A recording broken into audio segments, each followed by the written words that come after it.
কড়াই সর্ষের তেল দিয়েছি, তেল গরম হলে এখন দিয়ে দিচ্ছি ডুমো করে কেটে রাখা আলু। তো আলুগুলোকে এইভাবে পোস্তর আলুর মতো কেটে নিয়েছিলাম, তো আলুটাকে দিয়ে ভালো করে তেলে মিক্স করে দিচ্ছি।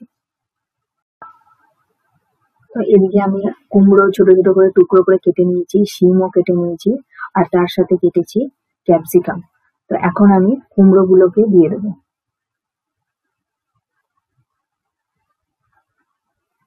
কুমড়োটাকেও দিয়ে ভালো করে তেলের সাথে মিক্স করে ভেজে নিচ্ছি।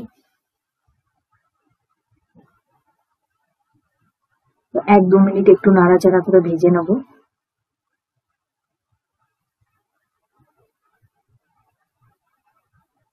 দু মিনিটের মতো আলু কুমড়োটাকে ভাজার পর এরপর এতে দিয়ে দিলাম কুচিয়ে রাখা সিমটা। এবার শিম আলু কুমড়ো সমস্ত ভালোভাবে মিক্স করে ভাজতে হবে। স্পাইস রান্নাঘর চ্যানেলে আপনাদের সকলকে স্বাগত। রেসিপিটি ভালো লাগলে অবশ্যই একটি লাইক করবেন এবং যদি চ্যানেলে প্রথম এসে থাকেন সাবস্ক্রাইব করবেন। যতক্ষণ ভাজা হচ্ছে ততক্ষণ আমি এদিকে সর্ষেটাকে বেটে রেখে দেবো।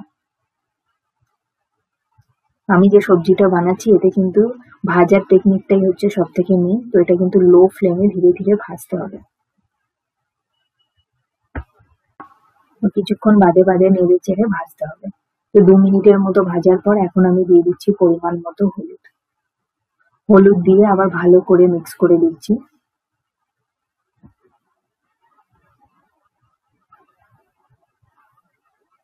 ভালো করে মিক্স করে এরপর আরো 4-5 মিনিটের মতো ভেজে নেব। মাঝে 3-4 বার এইভাবে খুন্তি দিয়ে উল্টে পাল্টে নাড়াচাড়া করে আমি 5 মিনিটের মতো ভেজে নিয়েছি। ভেজে নেবার পর এবার দিয়ে দিলাম বেটে রাখা সর্ষেটা। সর্ষে বাটাটা দিয়ে মিক্স করে দিলাম।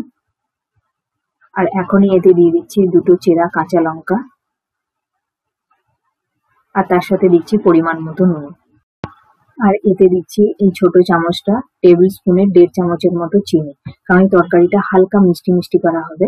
তো খুব বেশি মিষ্টি কিন্তু হবে না, হালকা ঝাল ঝাল মিষ্টি মিষ্টি কিন্তু খেতে খুবই ভালো লাগে। তো সমস্ত কিছু দিয়ে এবার ভালো করে মিক্স করে ভাজা ভাজা করতে হবে। এবার একটু চাপা দিয়ে ভাজবো যাতে এটা সেদ্ধও হয়ে যায় একদম কুমড়ো আর আলুটা। তো আমি চাপা দিয়ে দিয়েছিলাম 3-4 মিনিটের জন্য। যেহেতু আমি নুন দিয়েছি তো একটু জল পাড়া বের হয়েছে সবজি থেকে। আলু আর কুমড়োটা ভালো করে সেদ্ধ হয়ে যাওয়ার পর লাস্টের দিকে এবার দেবো ক্যাপসিকামটা। ক্যাপসিকামটা দিয়ে ভালো করে নেড়ে চেড়ে দিচ্ছি। ক্যাপসিকামটা দিয়ে হাই ফ্লেমে একটু 3-4 মিনিটের মতো ভালো করে ভাজা ভাজা করে নিতে হবে। যত বেশি এরকম গা মাখা মাখা ভাজা ভাজা হবে ততই বেশি কিন্তু এটা খেতে ভালো লাগবে। দেখুন তরকারিটা দেখে বুঝতে পারছেন একদম কিন্তু কড়াইয়ের তলাতে এরকম লেগে লেগে আসছে, এতে বুঝে যাবেন যে চচ্চড়িটা হয়ে গেছে। এরপর আমরা গ্যাসের ফ্লেমটাকে অফ করে দেবো।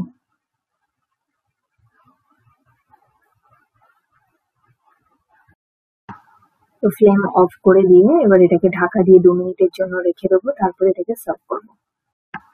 এইভাবে শীতের সবজি দিয়ে চচ্চড়ি বানিয়ে বাড়িতে অবশ্যই একবার ট্রাই করে আমাকে কমেন্ট করে জানাবেন যে কিরকম লাগলো। ভালো লাগলে অবশ্যই একটি লাইক করবেন এবং আমার চ্যানেলে প্রথম এসে থাকলে চ্যানেলটিকে সাবস্ক্রাইব করে নেবেন। দেখা হচ্ছে পরবর্তী কোনো নতুন রেসিপি ভিডিওর সাথে।